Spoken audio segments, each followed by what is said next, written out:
Hola, muy buenas a todos y muchas gracias por asistir a esta charla. Pues bueno, como comentaba Juanlu, soy Pedro Morales, soy Data Scientist en Ebury y vengo en representación del equipo de Data Science de Ebury. Y hoy os voy a hablar sobre cómo construir modelos de Machine Learning que requieren del procesado de tipos de datos mixtos o heterogéneos simultáneamente y cómo construir estos modelos encapsulándolos de forma robusta de principio a fin. Simplemente como aclaración me estoy refiriendo por tipos de datos mixtos o heterogéneos al hecho de que el modelo va a requerir procesar a la misma vez datos de tipo numérico, textual, categorías no ordinales y demás, ¿vale? Entonces, ya sé que Scikit-learn se puede defender solito y no requiere más explicaciones, pero siempre está bien justificar el porqué de las decisiones, ¿no? Y los motivos por los que utilizamos Scikit-learn en Ebury y por qué nos parece una herramienta esencial para construir nuestros modelos, nuestros prototipos e incluso nuestros modelos de producción, porque como sabéis tiene una extensa colección de algoritmos y herramientas auxiliares para construir esos modelos. Un factor muy importante a la hora de mantenimiento de código y demás es que tiene una API muy expresiva y altamente estandarizada. Tanto es así que sabéis que muchas librerías como XGBoost, incluso la API funcional de Keras y demás, han heredado, digamos, esa notación estándar, los feed, transform, predict, predict, proba, para que sean compatibles con Scikit-learn. Obviamente, siendo las reglas, es muy fácil integrar funcionalidades personalizadas. Una razón muy importante también es que tiene una base de usuarios enorme, con lo cual el proyecto está muy activo y en constante desarrollo. Y, como no, Python, ¿no? Nuestro lenguaje favorito. Entonces, muchos de vosotros que os habéis expuesto a problemas de Machine Learning en la vida real habréis visto que esto no consiste en coger el dataset y enchufárselo a un modelo predictivo directamente, sino que los datos deben seguir un proceso de transformación, ya sea porque el propio modelo requiera que estén en un formato, codificados en un formato determinado, o porque además es recomendable realizar una serie de transformaciones de cara a extraer el máximo poder predictivo del modelo. Entonces, la primera gran funcionalidad de Scikit-learn, que si estáis familiarizados con ella es un viejo conocido, es Pipeline. Quería empezar con Pipeline porque va a ser muy importante para después. Hola. Básicamente, Pipeline es una clase, una abstracción que nos va a permitir encapsular dentro de un solo objeto una secuencia de transformaciones. ¿Qué aspecto pueden tener esas transformaciones? Pues desde limpiar la base de datos, imputando nonce, reducción de dimensiones, extensión de dimensiones. Aquí os he puesto ejemplos, por ejemplo, de la propia API de Scikit, como Imputer, OneHot Encoder. Todo eso nos va a ayudar Pipeline nos va a dar un mecanismo para encapsularlo dentro de un solo objeto. Vayamos a un ejemplo para entendernos mejor. Y el archiconocido Titanic Dataset.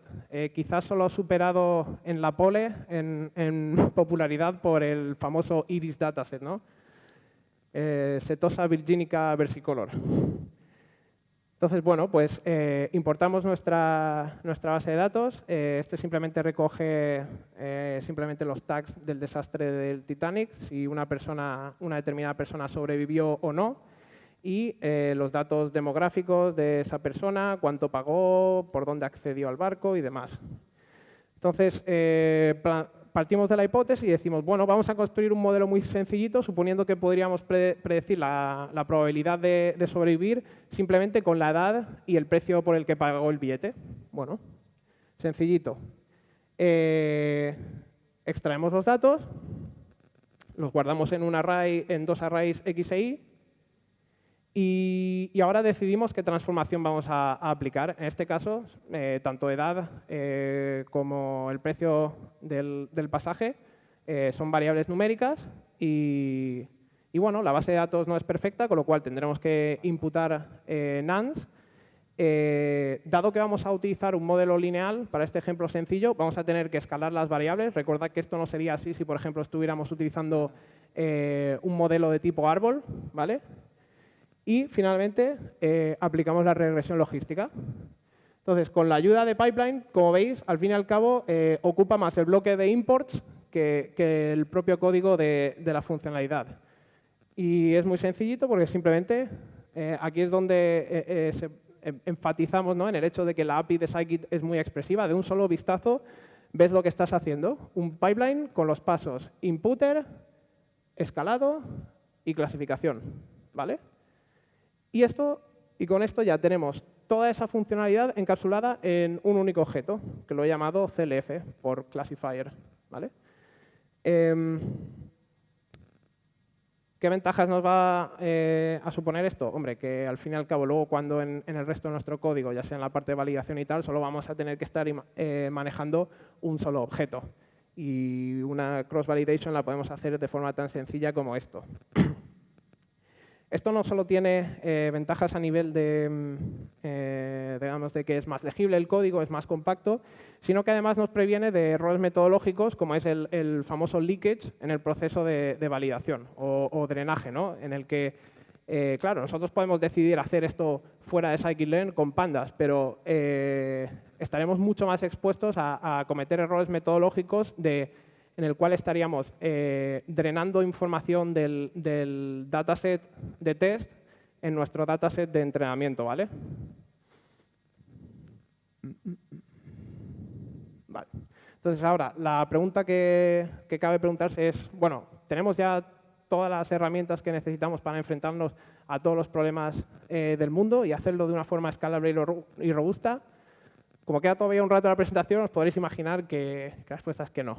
¿Y por qué es eso? Normalmente, la mayor parte de problemas que podemos enfocar en la vida real con el uso de Machine Learning van a tener, disculpadme si no se ve muy bien, pero van a tener una forma en la que nuestro dataset puede estar compuesto por variables textuales, numéricas o categóricas. Y cada una de ese subconjunto de variables va a requerir sus propias transformaciones, ¿no? Y eso es lo que echamos de menos en Pipeline. No tenemos ningún mecanismo de selectividad de decir queremos hacer estas operaciones en estas columnas, estas otras operaciones en estas otras. Alguien que esté familiarizado con Scikit probablemente me podrá decir, oye, pero había otra cosa que se llamaba Feature Union. Esto lo estoy poniendo simplemente como nota. Feature Union aquí no nos ayuda. Porque Feature Union, si bien es cierto que permite aplicar no solo cadenas secuenciales, sino cadenas paralelas de procesamiento, pero la clave es que lo aplica siempre sobre el mismo conjunto de datos de partida. Con lo cual, seguimos necesitando de ese mecanismo para ser capaz de seleccionar a qué variables o columnas las estamos aplicando. Entonces, aquí un poco de nostalgia. ¿Qué ocurría antes de scikit-learn 0.20? Que es prácticamente antes de ayer, porque 0.20 creo que se hizo el release oficial en septiembre. Sí que es cierto que la versión development estaba dando vueltas durante mucho tiempo, pero disponible como versión, digamos, estable, solo lleva desde septiembre. Pues bueno, para, digamos, acometer este problema de querer aplicar de forma escalable diferentes operaciones sobre diferentes subsets, podríamos hacerlo uno mismo. Coge uno, se remanga, se monta un módulo o una librería y con ayuda de las funcionalidades básicas de Scikit, pues nos lo montamos. Oye, a problemas más grandes quizás nos hayamos enfrentado, ¿no? Pero bueno, como estamos en esto es open source, ¿no? Y no vamos a estar queriendo siempre reinventar la rueda. Otra alternativa que había era Scikit-learn Pandas. Scikit-learn Pandas es una librería que estaba, digamos, dentro de la organización de Scikit-learn Contrib. No sé si os suena Scikit-learn Contrib. Es básicamente una organización de GitHub que reúne proyectos que no están oficialmente soportados con Scikit, pero sí bien están muy relacionados con él y son como una especie de antesala a funcionalidades que pueden acabar siendo soportados de forma oficial en Scikit, ¿no? Entonces, en conclusión, ya hubo alguien que se preocupó por esto. En particular fue Ben Hammer, creo que es ahora CTO de Kaggle, y fue él quien montó Scikit-learn Pandas. Y Scikit-learn Pandas, de acuerdo con la propia documentación, digamos que proporciona un mecanismo para mapear columnas de data frames a operaciones determinadas, justo lo que necesitamos nosotros. Su funcionalidad estrella es Data Frame Mapper, y Data Frame Mapper es lo que constituye, digamos, la semilla de lo que va a ser el siguiente objeto de la charla, que es Column Transformer. Entonces, con Scikit-learn 0.20 llegó Column Transformer, la herramienta que muchos llevábamos tiempo esperando que estuviera soportado de forma oficial en Scikit-learn. Y en lugar de andar enredando, volvamos al ejemplo para que se vea muy fácilmente cómo vas a proceder. De nuevo, simplemente como recordatorio, este es nuestro dataset. Y bueno, después del primer tentativo que hicimos de construir un modelo muy sencillo, pues decimos, mira, ya que tenemos otra información importante, ¿por qué no la vamos a utilizar? Y ahora, además de añadir las variables numéricas que utilizamos en el primer modelo, también podemos utilizar variables categóricas que seguramente van a ser muy importantes, como en qué zona del barco embarcaron. Esto está codificado como 3 categorías de tipo string, sexo de la persona, hombre-mujer, también codificado como strings, y luego también la clase, digamos, lujo o turista, codificada como enteros ordinales, ¿vale? Entonces, como veis, aquí tenemos un mix de todo un poco, ¿no?, en cuanto a tipos de datos. Entonces, llegados a este punto, tenemos que decidir qué hacemos con cada subset, ¿no? Entonces, ya vimos cuando hicimos el primer modelo sencillito que si vamos a aplicar un modelo lineal para las variables numéricas, tiene sentido, primero, rellenar los missing values, los nonce. En este caso, íbamos a imputar con la mediana. Hay otras formas de hacerlo, probablemente mucho mejores. Esto simplemente por simplicidad. Luego, si queréis, después lo comentamos. Y el escalado estándar. Como habíamos dicho, porque no estamos utilizando modelos de árboles, necesitamos sí o sí hacerlo. Y ahora vienen las categóricas. Las categóricas también tendremos valores que faltan. Tendremos nonce y tendremos que imputar valores. ¿Qué vamos a hacer? Imputar una nueva categoría que se llama missing, es decir, no tenemos datos. Y después de ello vamos a hacer one-hot encoding. ¿Sabéis lo que es el one-hot encoding? Simplemente muy rápidamente, es asociar cada una de las categorías únicas a un índice entero único y luego simplemente construimos un vector donde va a ser todo ceros y un 1 en la posición de ese índice numérico. Es básicamente contestar para cada una de las categorías a la pregunta ¿es mujer? No, 0. ¿Es hombre? Sí, 1. ¿O embarcó por la puerta Q? No, 0. ¿Vale? Es simplemente contestar a la pregunta para cada categoría. Dicho esto, vayamos al lío. Features numéricas, age y precio del billete. Pues nada, pues hacemos nuestro pipeline muy sencillo con estos 2 pasos, con la imputación y con el escalado. Lo mismo para las variables categóricas. Las variables categóricas son estas, embark, sexo y clase de la habitación o del pasaje. Y imputamos utilizando valores constantes, imputando la categoría missing y one-hot encodeamos. En este punto ya tenemos los 2 brazos, las 2 branches de la que va a ser nuestro módulo de procesado. Ahora es cuando entra Column Transformer y aglutinamos todo eso. Y es así de sencillo. Decimos, queremos hacer un transformador de columnas donde a las features numéricas les vamos a aplicar el transformador numérico y a las features categóricas le vamos a aplicar el transformador categórico.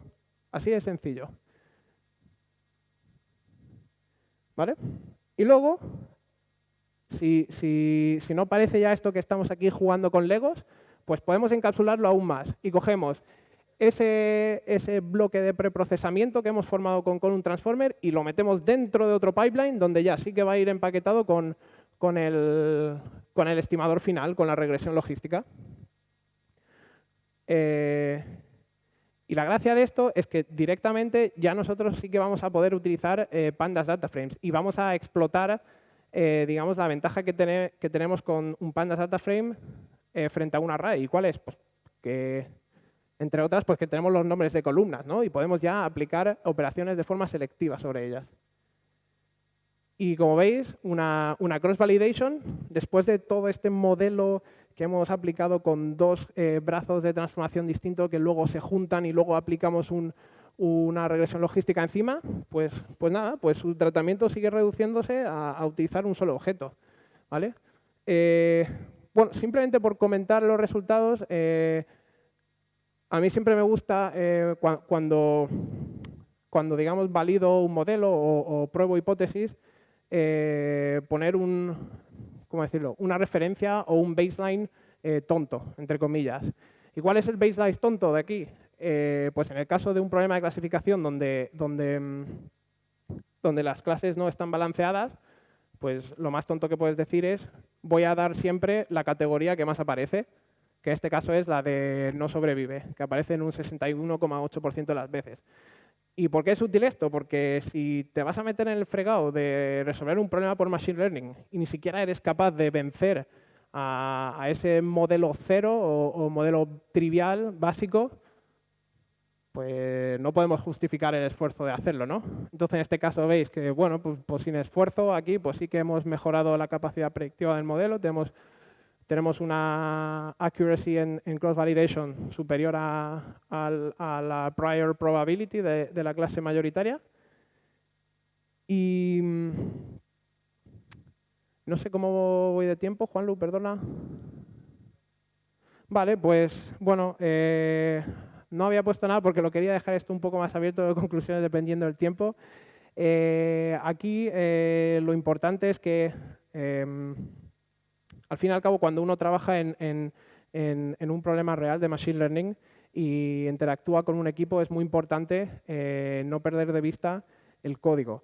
Al final, incluso dentro de Machine Learning, que a veces es tan empírico que uno puede perder un poco la referencia de la limpieza del código, es muy importante seguir manteniendo todas las dependencias muy encapsuladas y el separation of concerns, ¿no?, que se diría.